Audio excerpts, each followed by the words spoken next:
This is a Moen Magnetix showerhead with this design here. There is the part number with the finish on it.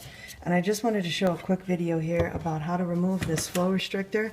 I did see some other videos on YouTube, but I didn't see any that showed this technique, which might be easier for you. Instead of working in this area from this direction, if you have this design with the shower ball like this with this nut, you can undo that, pull this right out, set this to the side, and then all you got to do is pop this little washer out. You will reuse this washer, and in there there's this strainer device kind of deal, and you can see that kind of dark gray color, and then behind there is an O-ring.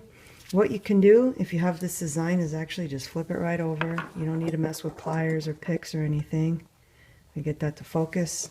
Take a little screwdriver, put it right in there, and just give it one tap, just like that, and that will pop out. There's the whole flow restrictor. Now if you want to break this down, what you can do is pop this white thing off. Okay, pop that white thing off, and then what some people do is they'll just remove this O-ring. So pop that O-ring out. There it goes. And then some people just put it in like this if you have good water pressure. So in that case, you would just slip this right back in this orientation, like so. Let's see if I can get my pinky back in there. Slide it right back in, just like that. And then you can reinstall this. Other people, like me, can't do that because of the water situation here. So we will go right back in just like this.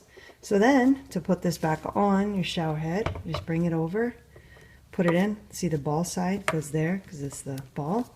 This is supposed to have a split in it. That's the design. Then you take your nut and just put it on there. I'm not going to tighten it all the way because, as you can see, I still need to put this shower head back on, so I'm going to need that to swivel. But this is the same nut that you adjust. You know, it's adjustable for how you would like the position of the shower head to be. So, and you don't want to forget this. This will go back in here before you do your reinstall. And now it's ready to go back on.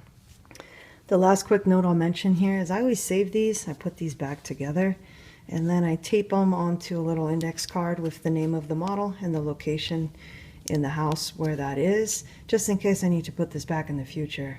So I hope this video was helpful for you with your Magnetix shower head, and I hope it gets you a little more enjoyable shower. Thank you for watching, and good luck with your repair.